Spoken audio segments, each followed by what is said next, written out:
Eric Smaw, I just wonder, sort of, is this a moment where we all really need to sort of take a step and sort of reflect and say, okay, how do we get to this point? Okay, so this is an excellent question. I want to take us back to 2006.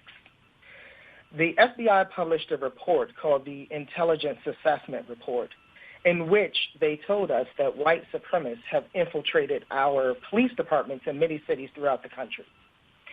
This fact was reconfirmed by the Department of Homeland Security in the report called the Joint Intelligence Report. Mm-hmm. The Ku Klux Klan called their members who have infiltrated policing departments ghost Klansmen because they hold all of the traditional beliefs of Ku Klux Klansmen, but they don't act in traditional ways.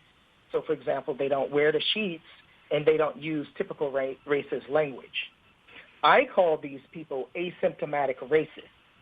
At the extreme end of asymptomatic racism, you'll have Ku Klux Klansmen who have infiltrated policing departments, and that's where you get this brutalization of African Americans and Hispanic Americans in many cities throughout the country.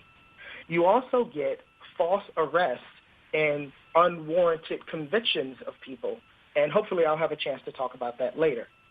But at the less extreme end of asymptomatic racism, you get people like Amy Cooper, who calls the police on Christian Cooper and issues a false report about him in Central Park.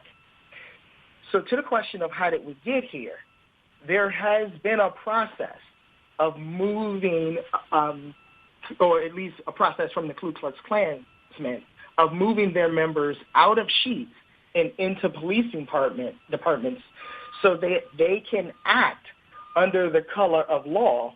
And even when they do things like we saw in Minnesota with George Floyd, they get the protection of qualified immunity, and therefore they don't end up in jail under most conditions.